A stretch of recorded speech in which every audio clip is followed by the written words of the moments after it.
long time ago, I stood on this bridge. I looked down and saw some trout. I always thought of this place and thought if I lived here, I think I'd love to fish here sometime. 20 odd years ago, I moved to Devon, and the bridge I'm standing on is Fingal Bridge, and I'm looking over the River Teign. There's a pub just downstream of me. There's a footpath alongside, and it's just a beautiful, what I'd describe as a freestone river. Large rocks, boulders, riffles, runs, just about everything. One time I was guiding down here and I stood on this bridge waiting for my guests to come along, and I saw a sea trout of about 5 pounds rising quite happily in the early morning. I was hoping my guests would turn up in time and perhaps we'd get a cast at him, but as he pulled up, the fish drifted downstream, and there's a concrete ledge by the pub. The fish sat under the ledge and hid itself away. I was the only person who knew it was there, and many, many people must have walked by not knowing what was happening, and there was a beautiful sea trout sitting there. My name's Pete Tigers. This is the Fly Culture Podcast. It's outdoor. We're on the river. The plan today with my guests, Stuart Medford and Harry Chance, friend of the podcast, is to walk the river, talk about what this river means to them, and talk about the challenges of a fishing club and what they have to overcome to keep membership high, to keep anglers happy, and to enjoy this wonderful resource. Welcome to the podcast. As I said in the introduction, Stuart, the river's looking beautiful. It's funny, isn't it, that the rivers always look so stunning when you're not allowed to fish them? Well, every single time I come down here, and I don't come down here enough, if truth be told, I stand on the Fingal Bridge and I'm just in awe of the place that we're able to fish. I mean, I've fished many rivers in the UK, but this one somehow just lifts my spirits. Whether you can fish there or not, today we can't because it's a bright, crisp January morning. Whether you can fish here or not, it's hard not to be impacted by quite how gorgeous the location is. And the reason I'm a member of the Upper Teign Fishing Association primarily was because when I came here with my family and we had lunch in the pub on Fingal Bridge, I just fell in love with the river. I've never seen anything quite so beautiful anywhere, quite frankly. No, it is an absolutely stunning spot, and the river runs, hardly surprisingly, through a valley, but it's a very high valley. A lot of pine trees and twists and turns around. We're looking at the river. It's probably, what would you say, 70 feet across, 60, 70 feet across. Yeah, maybe not even that. Yeah, and not particularly deep. And there's, as I said, there's some boulders. There's pots behind them that would hold fish. I know I've stood here many times and just watched trout moving around there, and just could have stayed here instead of walking the dog along here. But I've had many happy adventures walking along here and fishing along here. So it's going to be fun to see some of these spots. It's been a while since I've been down here, but I guess this is your backyard, Harry, isn't it? Yes. As I said previously on another podcast, I'm very lucky. I live within 2 miles of this river. So when we were allowed out in COVID, this river was my lifeline and godsend, I suppose. So yes, I am very lucky. This is my home river since I moved to Devon. And as a fishing guide, it's kind of nice as well, isn't it? It sets the scene for the day when you're standing in a spot like this, seeing a beautiful bit of river.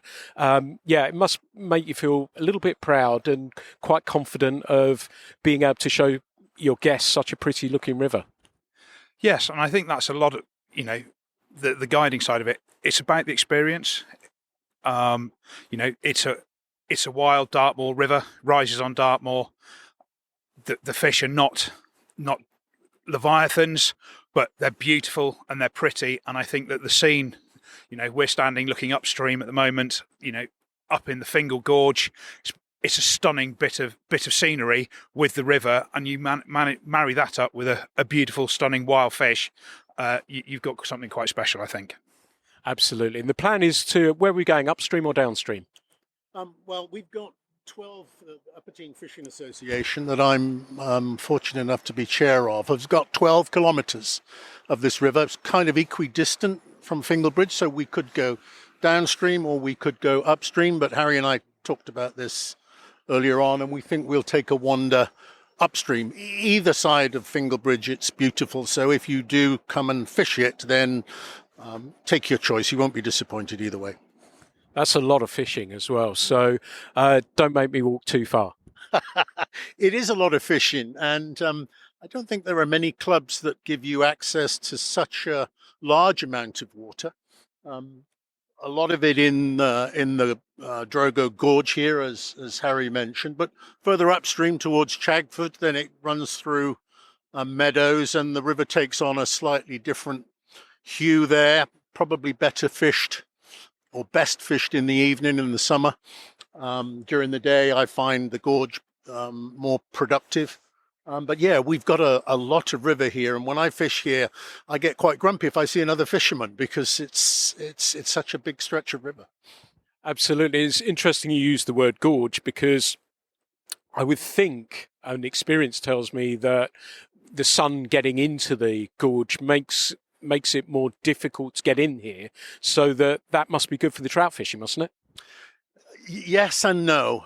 Harry and I can talk at length about where trout particularly, I'm not necessarily talking about salmon or sea trout because those are not my areas of expertise, but I'm sure it applies to them equally, that fish need a mixed habitat. They need some areas of shade, and the gorge gives them a lot of shade.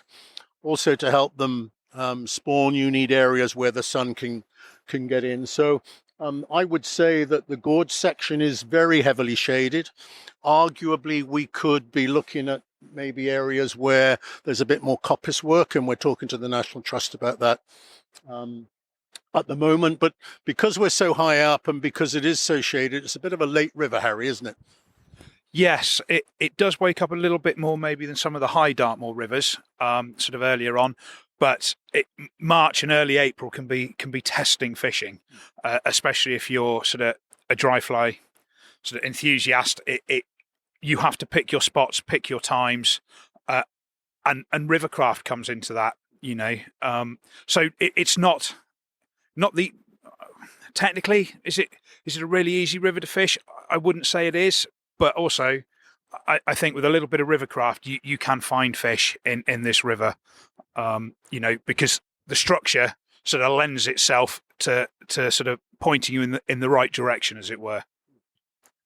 And that's some interesting points there as well. So what we're going to do is have a little bit of a wander up, and putting that into context as well, of Harry said higher up as well, that we are within the boundaries of Dartmoor as well. So that's worth mentioning. So there is that, the water's incredibly clear, and I talked in the introduction about being able to see fish, and you can, because it's very, very clear water. So yeah, we're in the moors, so I know a lot of people who listen to the podcast have been or have become fans of Dartmoor because of the podcast, and basically this is a slightly bigger version of a Dartmoor stream, really.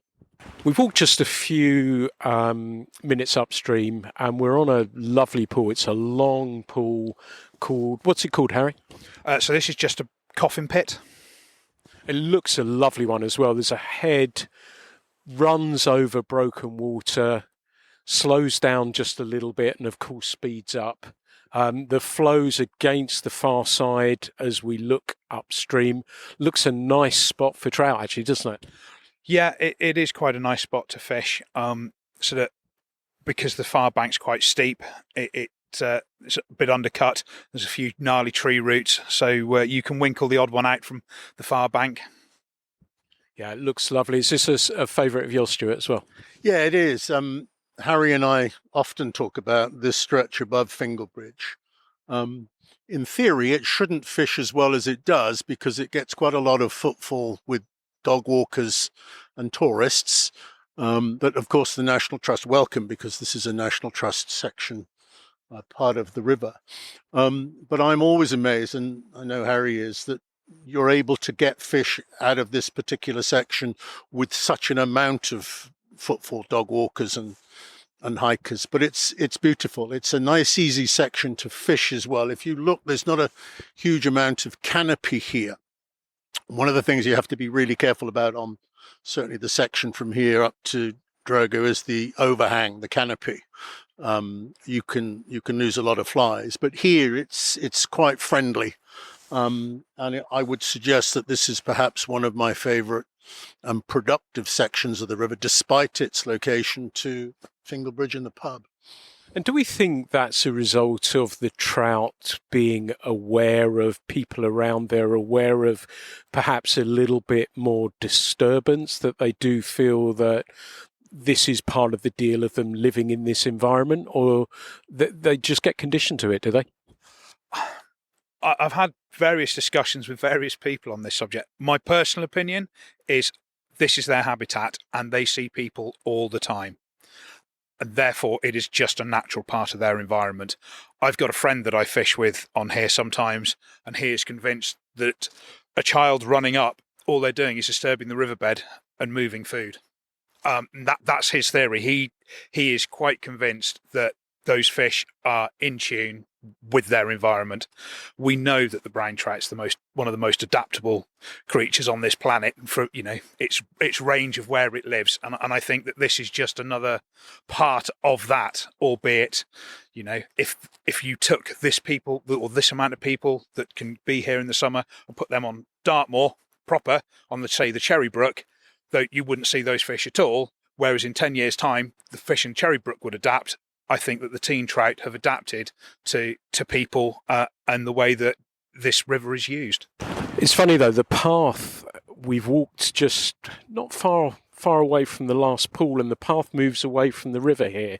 So although the guys have been talking about footfall and everything else, it's striking me that it's probably not over large sections of the river. That's what it looks like anyway. And there's some lovely pools I can see through the trees at the moment, some lovely pools and some flatter water coming up that looks very, very interesting as well. But it's nice variety of pools. The river's taking a little bit of a turn to our left as we look upstream, so I think we're going to go and have an explore of that. I sort of remember this pool. I remember catching fish in here a number of years ago on dry flies and having some great fun.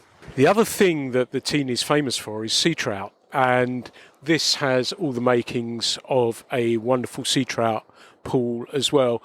Where are we, Stuart? We're probably about a quarter of a mile, maybe even half a mile upstream of the Fingal Bridge now. Harry, the name of this pool is... This is Fingal Weir Pool. Fingal Weir Pool, that's right. I forget the names of the pools sometimes. And it's a real sea trout pool. Harry and I have been talking up until now about the great wild brown trout sport, but let's not forget that arguably the Teign, the Upper Teign and the Lower Teign is most famous for its sea trout. And this is a very well-renowned salmon and sea trout pool with, I would say, relatively easy access for the sea trout angler. Looking at it now, it looks pristine. It's a much slower part of the river. Even though there is some canopy here, it opens out a bit. So anyone who's brave enough to come and fish this at night, which is when most of our sea trout fishermen will come out, won't have to worry too much about getting his tackle hooked up in the canopy. And it's a long pool, Harry, isn't it? It's a very long pool. The head comes down our side, on the left side as we look upstream here, and then it comes almost a straightish pool and then jags to the left as we look downstream into a run though. And as Stuart mentioned, sea trout, and I think we share a passion of daytime sea trout. Do you have some daytime sea trout here? Yes, I have, more in the head of the pool, so we can just sort of see as it goes around the bend in front of us, broken water at the top. Nighttime, I think the sort of main body of the pool is probably more productive. But yes, I have taken certainly peel in the daytime and at the head of the pool. And because, yes, there's a fish just risen out in the middle of the pool just now. but yeah, I've got to be honest. I'm not one for bashing around in the woods in the middle of the night. I like my bed a little bit too much. As dusk comes, I head back down the river usually, and usually stop and have a chat to somebody who they're sitting on the bench waiting for darkness to fall so they can start their sea trout fishing, and I head off for a pint in the pub. That sounds very civilised to me. I'm with you on that front as well. I take these things as signs as well. And we're standing here, it's mid-January, it's about 2 degrees, it's bloody freezing, and we've seen a fish rise twice. And I like seeing things like that. That makes me happy. And yeah, I take all those sorts of things as little signs, little positives, and getting to walk along a river. I'm sure if you're like me that most of the walks, and we've got Harry's dog with us today, and most of the walks I do with my dog are by a river, and I'm always hoping that we might see a fish rise. And yeah, this guy's gone twice, which is extraordinary given how bloody cold it is. I guess there's probably some midges somewhere or other that the fish has seen and eating, but yeah, it's bloody freezing, but yeah, he's rising, and that's just wonderful to see. So the path is taking us 20 odd feet above the river now, away from it, but we can look down into it. And where are we, Harry? So we're sort of at the top of Long Pool, and there's 2 sort of prominent rocks at the top of this pool, and it's known as the salmon lie. And traditionally, this was a good lie for salmon. And in the summer, you can, if the sun's shining straight down, sort of midday, you can quite often see fish lazing about just in front of these 2 rocks that are sort of down in front of us. And being elevated where we are, you can look down into the pool. I'm not saying you can go and catch them because it is tricky, but you can at least see them. It is a lovely spot again, and as I said, being able to see into these pools, and I remember years back walking along the other side there, and again the path there is high up and away from the river that you can see down. And I remember seeing those fish sort of hanging in the water and yeah, dreaming perhaps doing battle one day. But again, yeah, it's a beautiful spot. It's such a clear water as well, even in these conditions at the moment. There's not a lot of sun on the water at the moment, but you can see the bottom, you can make out the rocks, and it's the sound of the river, you know. And we've all been through this really, really long winter of not really being able to fish. It's been wonderful seeing people getting out now and being able to get their 2024 season underway, but being next to that river, hearing that noise, that's something really special. As we're walking along here, we're chatting, as fishermen do, about all sorts of things, about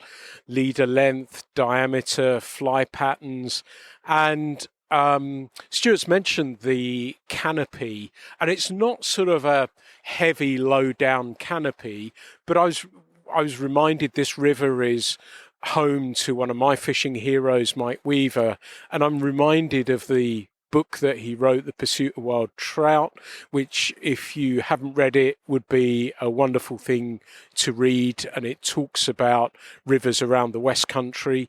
And he talks in the book about a caterpillar pattern that was particular to the Teign, and a yellow caterpillar pattern that he fished. And it got me thinking about terrestrial patterns. We talk about them a lot on the podcast, and how these trees probably lend themselves very well to beetle and ant patterns. Do you fish those, Stuart? Yeah, I do, particularly in the summer, still summer evenings, or even during the daytime. It's that terrestrials are one of my go-to patterns. But if I can just shout out for Mike Weaver, just to reinforce what Pete has just said, I stumbled across his book. Well, I met the guy in person 12 months ago when I became chair of the Upper Teign Fishing Association. And I met him at an AGM, and then we went and had coffee. I had no idea who this guy, Mike Weaver, was. And he introduced himself, and he said that he'd written a book, and he'd been a contributing editor to Trout and Salmon for many years. So I rushed out and bought his book secondhand on eBay, and I read it from start to finish in a couple of days, and I was enthralled by it. Not only does he talk about fishing the River Teign, which is his his own river like Harry's is the Teign, but he talks about lots of rivers in across the world, in fact, but in the West Country. So I would urge anyone who's a fly fisherman in the West Country to buy his book. But he talks about terrestrial patterns on this river. And even though the book is 25, 30 years old now, I would say his recommendations around the use of terrestrials still apply today. He talks about the caterpillar. I've had more success with gnats and beetles. But he, in his book, even suggests that you can be a little loose with your casting as well, because the plop of a beetle or a caterpillar in a pool can sometimes be an attractor, particularly to trout. So with the very, very large or big sections of river that are covered by tree canopy, you're getting terrestrials falling into the river all the time. And they're a very safe bet, in my view, in the middle of summer when things go a bit quiet. So we're probably half, 3/4 mile up from the bridge now, and there's a lovely section here. The river feels and looks a little bit narrower. The boulders are a little bit bigger. So what you're seeing is the river jagging around just a little bit, some faster riffles. You were saying, Harry, you kind of like this spot, yeah? Yeah, I love this spot for dry fly fishing and nymph fishing. I'm not a purist. I'm not ashamed to throw a bit of tungsten even in the summer, but I do find that this section lends itself to buoyant dry flies. It's, as I say, it comes out of the fast water, and then you get a little bit of a glide at the end, and then straight back into another bit of fast water. And I just think it's great fun. It can be slightly challenging underfoot, because you can't quite see the bottom in places, mainly because of the speed of the water, and there are some big boulders, but those boulders give you opportunity because they provide that safe haven for fish to sit underneath and come up and grab. And we're actually standing next to a rock that, year of COVID, when we started fishing again, there was a salmon that sat the other side of that rock for probably 2 months when the water was low, and never left this section. So most people, I certainly, sort of, once I bumped into it a few times, I would just move up and look back, and you could see it just sitting next to the rock, and you'd leave it in peace. But I think that this is a stunning bit of dry fly water, certainly, to fish in the summer. We've just been talking again as we were walking upstream a little bit, and it dawned on me that looking at the river, and I mentioned earlier, that this is really an upland stream rather than a lowland one. And I talked about the trees before, and Harry was just saying, well, because we were talking about the wading, and Stuart's going to give some tips about that in a minute, but there's not so many low trees really, is there, that you're going to get hung up in. If you think about that cast, and again we talk about that so many times on this podcast about visualizing or thinking about the cast that you're trying to make rather than trying to throw it in there. And Harry mentioned here, well, as I've said, that the river's a little bit narrower here, and the trees encroach a tiny bit more, but there's still plenty of room. But this is the only spot I've seen where it's really more the home of the sidecast, isn't it?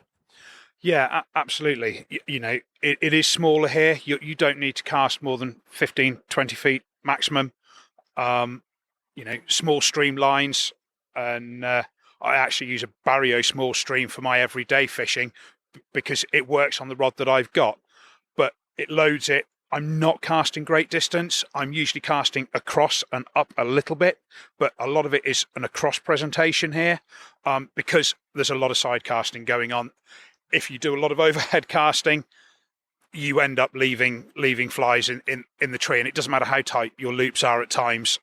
Whereas, you can get that side cast going, and it's just another technique. It's just something to think about when you're fishing this river. And that's a good point there. And what Harry said about the speed of the water, we've talked about the rocks, and what he said about the length of the cast is really, really key, because if you're making a 30-foot cast here, drag's going to set in pretty damn quickly. So I think probably getting yourself into position and a shorter cast is going to pay much, much bigger dividends. But we've said about the rocks here, and even here it's not with the water, I'm guessing, relatively high. It's not super deep. There's obviously gullies, but wading's something I guess you think about here as well, don't you, Stuart? Yeah, very much so. The stretch of water that we've got, most of the sea trout and salmon fishing, you can fish from the bank, no question. But one of the joys for me, whatever river I'm fishing in, is to be able to wade and get in the river. I can think of nothing better for my mental well-being than standing in a cold freestone river, whether I'm catching fish or not. So wading for me is a joy, and I would suggest for brown trout particularly on this river, to get the best out of it, then wading is the thing to do. Now, with any river at all, even one as clear and relatively shallow as the Upper Teign, you really do have to have your wits about you, because there are some gullies and trip hazards here, and it doesn't have to be terribly deep water for you to get into bother. So my strong advice is that if you're going to fish the Teign, then think about wading. Chest waders, even though there are sections where you can fish with waist or thigh-high waders even, I would always fish with chest waders. I never go anywhere without a wading rod or a wading stick.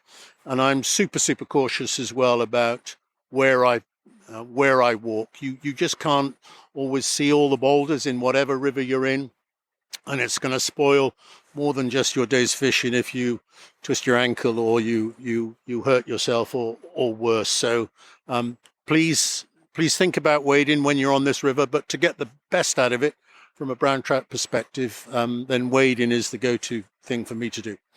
And it makes a lot of sense what you were saying about that as well. I feel much better connected to a river, if that makes sense, if I'm standing in it. Yeah. I don't know what it is. I know there are plenty of rivers, particularly some chalk streams, where you can't wade. And I've fished chalk streams in the past and still do from time to time. And I will seek out a chalk stream where I can wade. I find it easier, number one. And two, to your point, Pete, way more connected with the river. And even if I stand for a morning or an afternoon and don't catch anything, and that happens frequently, just to be in the river is just a delight. So, wading for me is the thing to do, cautiously. Great advice there. And Harry, I was just thinking about this. We've talked about this sort of more of a moorland stream, a bigger version of the Cherry Brook or a bigger version of the East or West Dart. And as a result of that, when, I'm thinking of my home river, the Tor, when we get some rain, it colours up, it comes up and stays coloured, drops back now with all the issues that we're having to deal with. And the colour maintains. Here, I'm guessing this is a river that will come up quickly, drop quickly, and probably not get too much colour. Would that be right? It does go up and down quickly. It can colour up. There isn't a huge amount of agricultural pressure above us. There's a little bit of agricultural land between us and Chagford, but it can colour up, especially that sort of first flush through. It sort of brings all that debris down, but it does drop back very quickly. But it can come up very quickly as well. And it can start to rain, and it starts to rain heavily, and you sometimes can feel it starting to, especially in this gorge, because the water, we're in a very steep-sided gorge, nearly vertical on the far side to us. That water has got nowhere to go but straight down the face of the gorge. It's Dartmoor granite, so it runs straight off and into the river. So it does come up very, very fast. But that's also part of the charm. Our fish here are hard fighting because they live in a spate river, and they have to, they've got to survive here. And, it's not a luxury lifestyle for the trout, I think, in this river, or the sea trout. They work hard for what they get out of this river. And I think that's part of the fun of fishing it, actually. And we talked about the gorge before, and I'm looking up, and as Harry says, they're almost vertical sides. And you can see now that the sun is just touching the very top of the gorge here. And it really is quite an aggressive V that we're actually standing in at the moment. But you can see the sun just starting to creep across the top of it now. So we'll keep walking on. One of the reasons I'm doing the podcast today is that if you're a regular listener, you'll know that we talk about fishing clubs and what an important part of our pastime they actually are. And in these situations that we are in, financial situations at the moment, that fishing clubs are need their membership to stick with them, and for members to support them as well. We're talking about the Upper Teign Fishing Association today, and although it's a fishing club, they'd welcome people to join, but also, even if you're in the area, and I know I have so many people contact me about fishing on Dartmoor and other places as well, you can buy day tickets here as well. Harry, how, if people want to come and fish here, if they're on holiday, if they're travelling down, even if they live in the West Country somewhere and want to give a river like this a try, how do they go about doing that? There's various ways. They can come to us directly through as the club. And we have our website that I'll let you have at the end of the podcast. They can fish day tickets that can be purchased from the Fingal Bridge Inn at Fingal Bridge. But as the landlady will tell you, please don't go banging on the door at 6 a.m. hoping to get a ticket, because she has had that. I don't think they got a warm reception, but they're very good. They sell tickets directly for us. The Mill End Hotel do the same, and Bowden's in Chagford. They also sell day tickets. You can do it through the West Country Angling Passport, run by the West Country Rivers Trust, through their app, and there's a QR code based in that's actually at Fingal Bridge, and you can scan in there.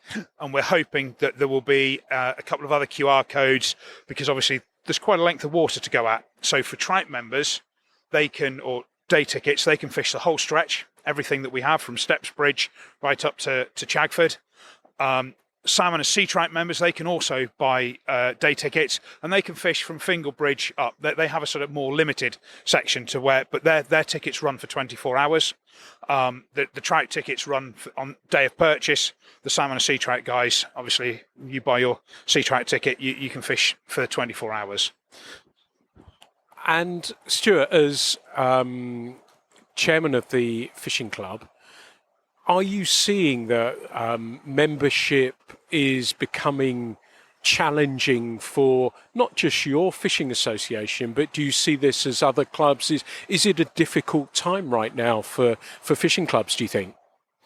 Yeah, I would say very much so. I can only relate to you the experience we have here at Upper Teign, but I read the fishing press and keep myself in the know. And I would say generally, field sports, but river fishing particularly, is under pressure, and it's under pressure for a whole bunch of reasons, not least the fact that you have to pay money to fish generally, although I think we've got some of the most cost-effective waters, certainly in the southwest, if not in the country. We've got 12 kilometers of pristine, beautiful river, and the cost of membership is very, very modest. But there's a decline in membership, and it saddens me, because I just think that fishing, particularly in somewhere as beautiful as the Upper Teign, has so many benefits, not just for your mental well-being, but just getting out into the countryside and being able to stand in nature and cast a fishing rod. But we are seeing a decline in membership, and we are actively seeking new members. So anyone who would like to join would be made very, very welcome. As I said before, I think we've got some of the most cost-effective fishing in the region. And with 12 kilometers, it's a rare day that I see another fisherman on the river. And I'm the kind of guy who likes my own company on the river, although I will occasionally fish with someone like Harry. I steal their ideas. But you're rarely interrupted by other fishermen. It's not a water that's under a lot of pressure. But I would urge anyone, young or old, if they're interested in joining us, get onto our website. It's a very straightforward process to join. And believe it or not, whether you catch fish or whether you don't catch fish, you'll just have such a lot of fun on this river. It is a really pretty spot, and it's bringing back many happy memories for me. And it is looking stunning. I think I'm going to find myself down here at some stage.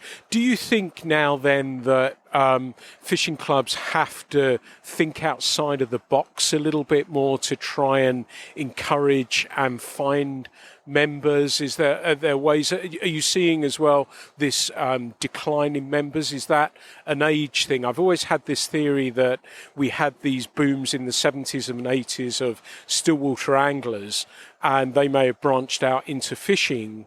And into river fishing, and we're losing those as they're getting a little bit older and perhaps are not fishing so much now. Does that make it challenging to find new people for the club? Yeah, very much so. As I said, I don't think we're the only club who's open for membership. And although I can't quote any statistics, I get a sense reading the angling press as I do that there is a decline in the number of people who are taking up game fishing particularly, and there's an awful lot in the press about the state of our rivers, which is not positive. However, and again, forgive me for beating the drum of the River Teign, but the River Teign is one of the cleanest rivers in this country. The section of river that we have the privilege of access to runs through National Trust and Woodland Trust land. There is no pollution that I'm aware of. We don't have significant sewage treatment plants up at this part of the river, and it's as clean can be. But that isn't the case with a lot of rivers. And unfortunately, when people read in the newspapers, as they do on a regular basis, about how polluted our rivers are, it's not encouraging people to come out and fish. And I think that's a shame. So firstly, thank you, Fergal, for bringing it to the nation's conscience. And I have to believe that the water companies are going to be shamed into fixing the problem. But generally our river is in great condition. But even so, we're still struggling to find new members. And I don't know why that is. Cost of living is an issue, although I don't think our membership fees are particularly expensive. And the traditional ways that we've used to attract members seem to be failing. So we're talking to you now, Pete, and Harry and I are talking about how we can perhaps think outside the box a little to attract membership. It's already free for youngsters, children. Children can come and join. Obviously, they'd need to be with an adult to fish the river, but they can come and fish on this river as with a free membership. So we're trying to attract youngsters in that way. But the traditional route was, and I think my foray into game fishing came from coarse fishing when I was a lad, reservoir fishing when I got a bit older, and then the challenges of river fishing after that. And I think that's a well-trodden route, but quite whether that well-trodden route is used as much now as it was before, I don't know. I think there's some very interesting points there, and I think you might be right. And I know on a previous podcast I spoke with Rodders about angling and how people may be coming from different sides in the traditional route of small still water, perhaps a reservoir, perhaps rivers. I'm wondering, looking outwardly and even for the good of our sport, that we consider ourselves fly anglers who are not just fishing in beautiful places like this, but we're going to the coast.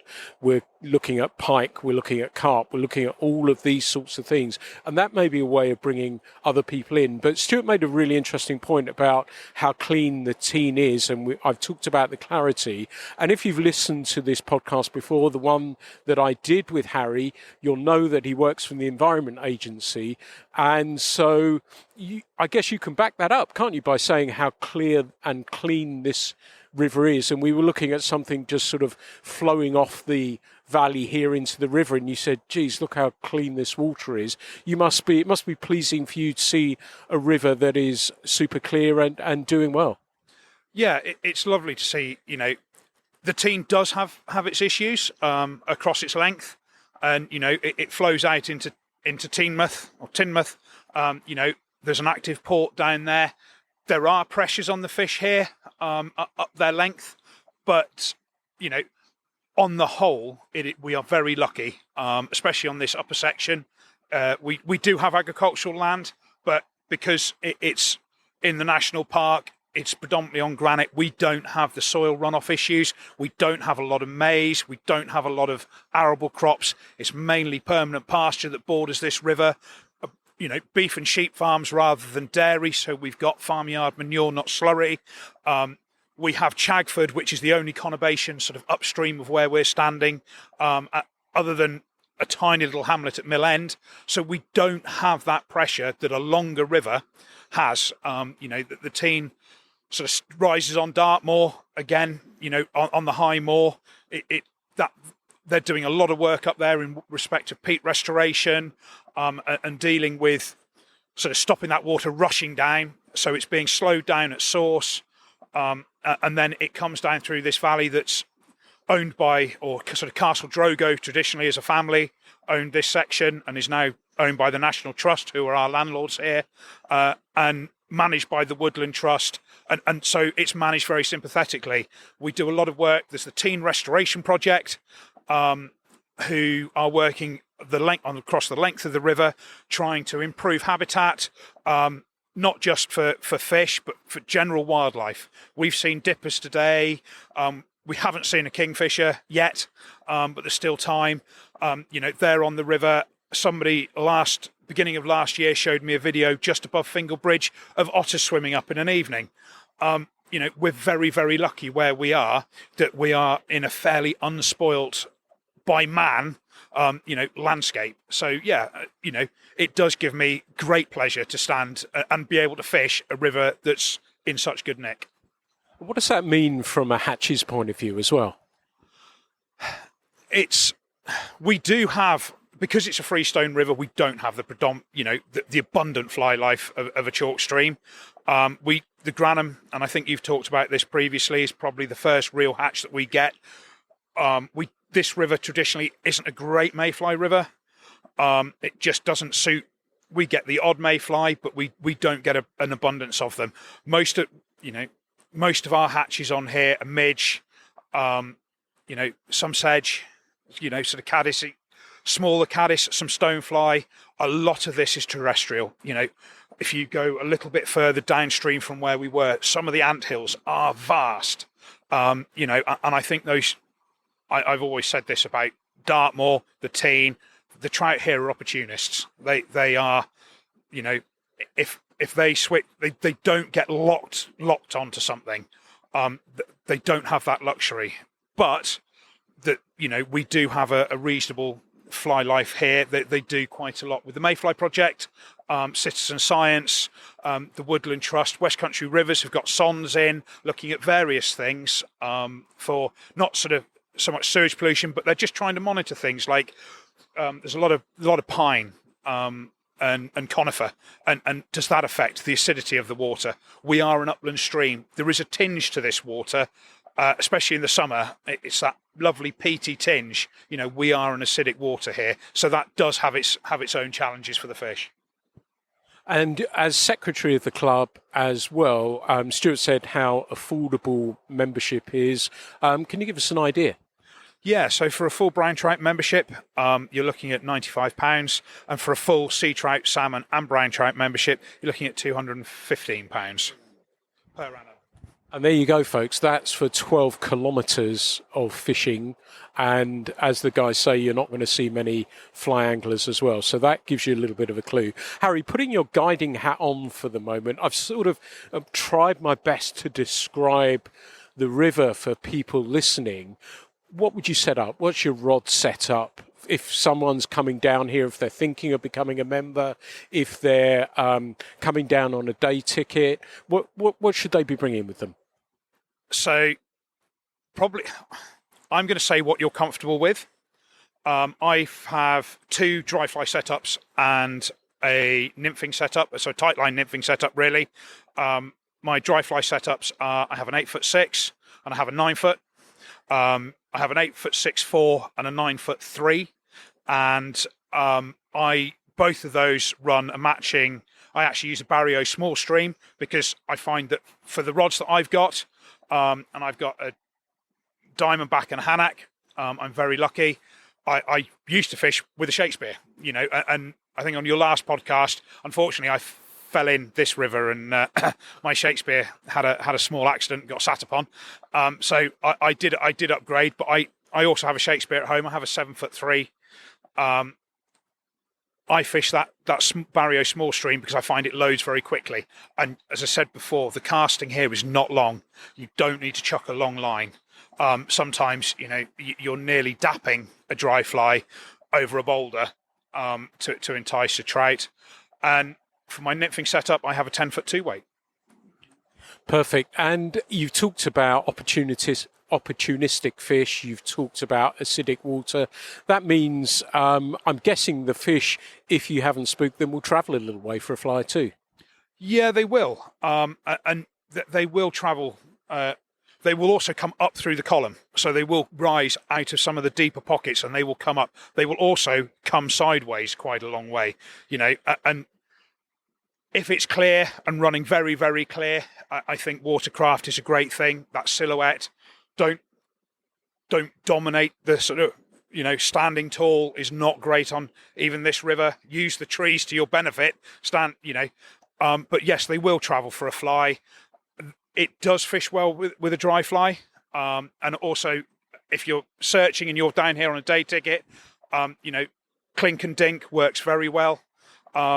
It gives you that double option. I'm very lucky because I can come down here. As I say, this is my local. I can nearly walk here if I wasn't quite so lazy. So I will quite often come in an evening and just bring a dry fly rod. Because I have that luxury that I can come back tomorrow.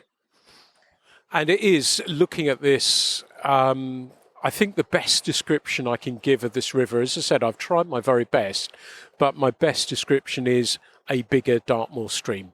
And so if Dartmoor is your thing and you want to try something a little bit different, a little bit bigger, a little bit more challenging, I think this might work for you. Stuart touched on the term mental health, and even just walking along the river, talking about fishing, talking about what's to come this year, even if things aren't looking as good as they possibly can from a environmental standpoint, it doesn't stop you loving this.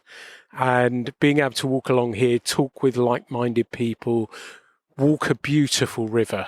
It really is a stunning spot, and I'm going to be boring you with social media pictures of the river because it's such a photogenic river. I often talk on here about how photogenic fly fishing is, and we haven't got rods, we haven't got anything. It's January, but we're just walking across this and along this river, and it's absolutely beautiful.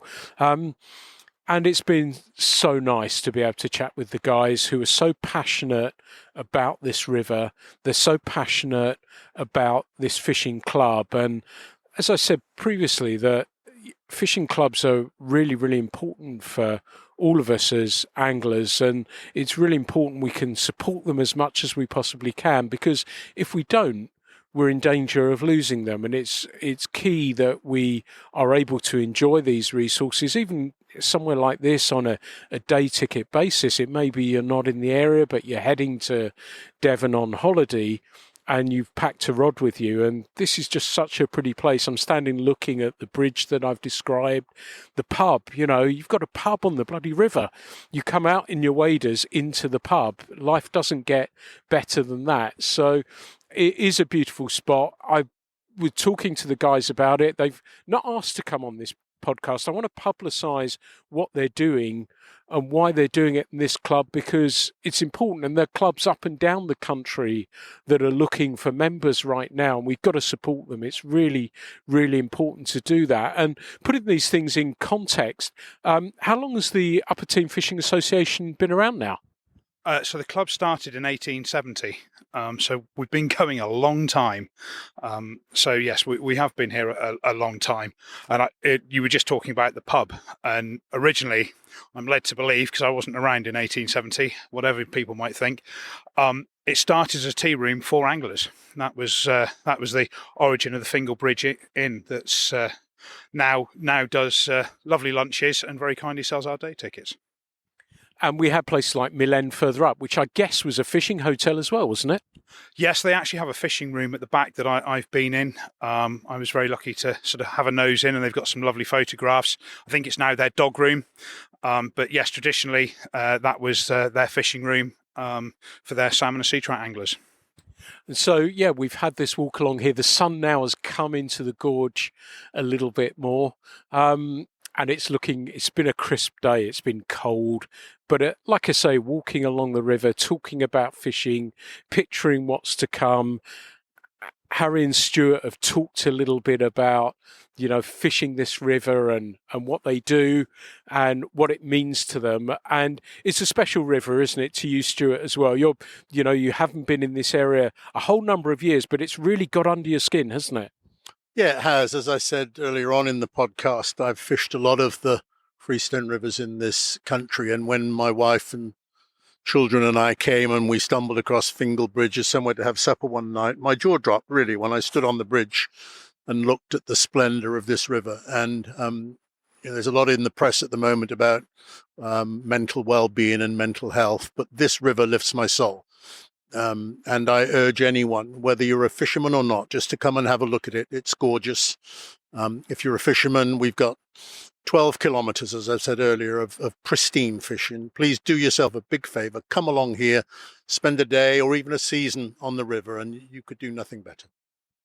And like I say, the guys haven't paid to be on here. I've asked them on because it's really important. I will shout about these issues and support in any tiny way that I can to help. And there'll be fishing clubs up and down the country that will be saying, well, yeah, we're having members. We want more members in the clubs. And if I can do anything, let me know, because I'll shout for you and I'll do everything in my power to do so. How, if people want to join the Upper Teign Fishing Association, what are the website details? How can they sign up? How can they find them? Well, if you go onto our website, it's Upper Teign Fishing Association, and Harry has got the exact address there, I hope. It will be self-explanatory. There's a joining page, membership page, advice on how to get a day ticket, advice on how to fish the river. So if you seek out our website, then that will tell you pretty much all you need to know. And Harry, as resident guide here as well, your home water that you know and love so well, you're able to help and advise people. So people should contact you if they need help or advice about it as well. How do people find you? So, yeah, they can either do, so I'm on Instagram as West Country Fly Fishing, and Facebook as Harry Chance. The Upper Teign has a Facebook page. So if they go on Facebook and look up the Upper Teign Fly Fishing, and if you drop a message on there, there are a couple of guys, myself included, who can get back to you, whether that's just a general comment or if you want to send an email, it's membershipsecretary@utfa@gmail.com. And that'll get through to me because I'm membership secretary. So any queries about things like that, or as I say, through the website or through the Facebook page. That's wonderful. And if nothing else, even if you're not going to come down, go down and have a look at their Facebook page, give it a like, give it a follow. All these things help, and it's really key that we look after and support our fishing clubs as best as we possibly can.